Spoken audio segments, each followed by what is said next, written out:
Perfect. So today we're going to get the E30's engine bay in 2K epoxy primer.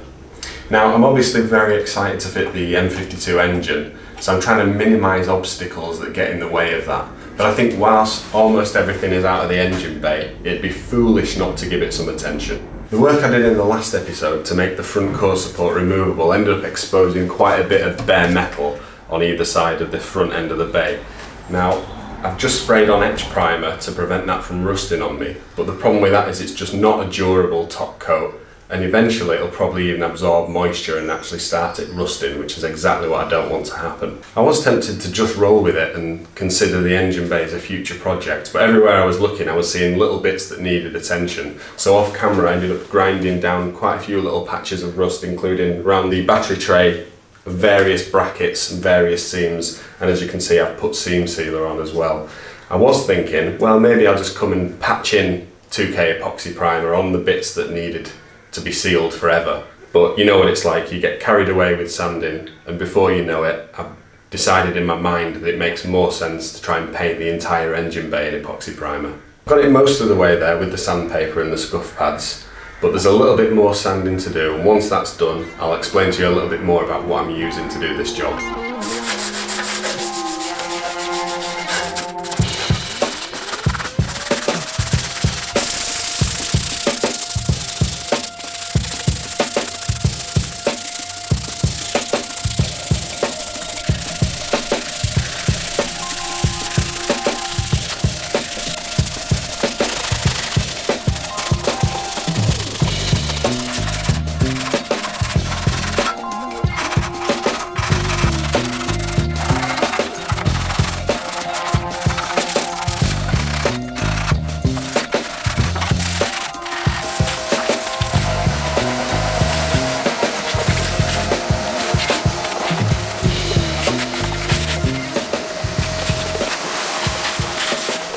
Right, so I think we're about there with the sanding now. All the shiny bits have now been dulled off, keyed up, ready to take another coating. Obviously, I've set myself up to have a very hard time with this fuse box.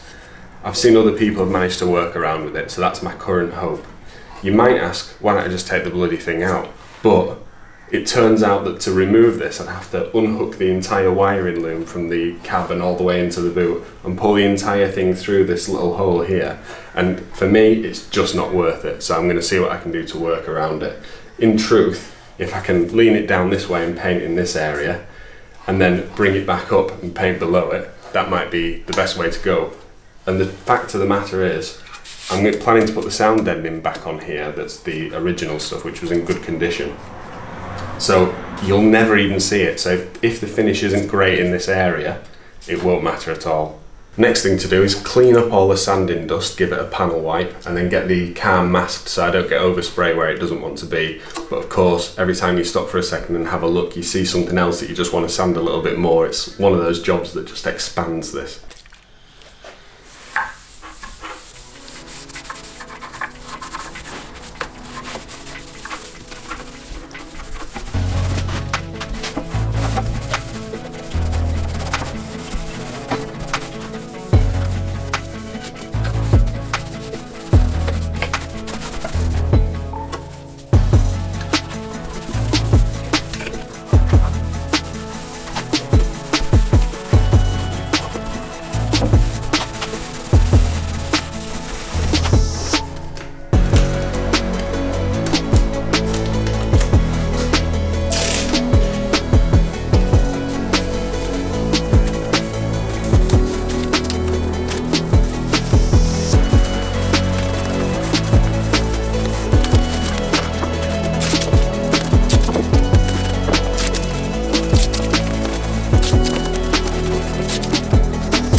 Genius.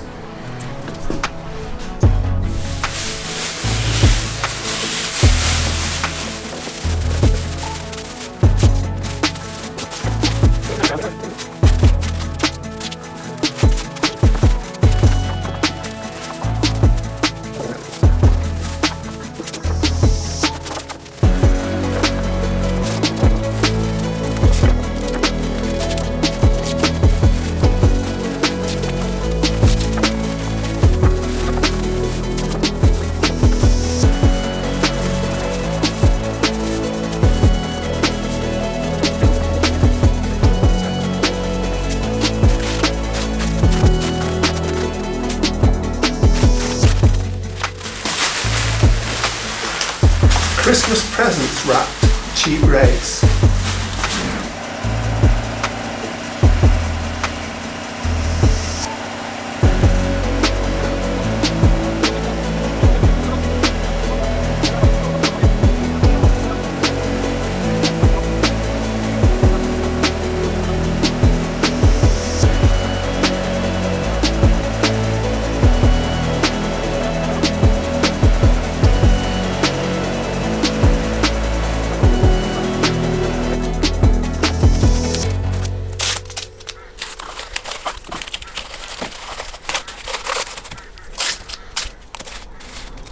And with the car masked up, it's time to actually start looking at this paint and mixing it. This is the stuff I'm going to use. It's Novol's Ultra Primer 500. It's epoxy primer. It's a 2-part paint with the paint and the hardener. And to be honest, epoxy primer is the top stuff. It's way better than anything you're going to get out of a can. It creates a moisture resistant barrier. It goes on well. It sands well. Other than the inconvenience of needing to mix it up and spray it, I can't see why you'd use any other kind of primer. I'm going to mix 300 ml of it up. It's a 2-to-1 ratio, and I'm going to use thinners, which I'll use to get the right consistency to go through my 0.8 ml Sealy miniature spray gun. It's probably too small a nozzle realistically for this job, but if we thin it correctly, we've had success in the past, so I think it'll work. When you're working with 2-pack paint, you absolutely must use a proper painting mask. It's not optional whatsoever. It's really bad for you, this stuff. So I'll put links to all of this stuff in the description, but right now I'm going to mask up, get it mixed, and then we'll crack on.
I need it to drip a bit quicker than that, so I'm going to add a bit of this 2K thinner in, and then we'll see what difference that makes.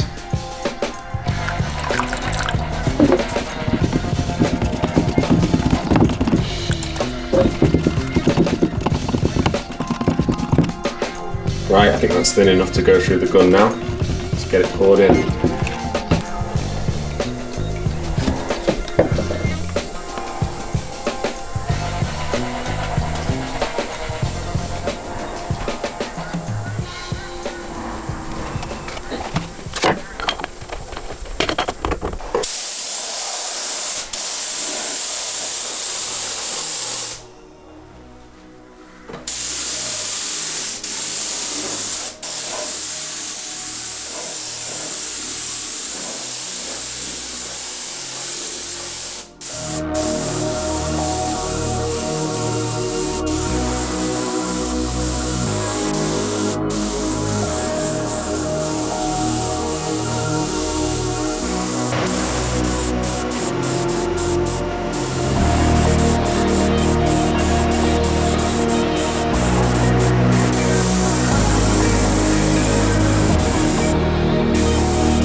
Now that 0.8mm tip Sealy patching gun I used to spray the primer isn't ideal. Really, you want a larger nozzle to do this job.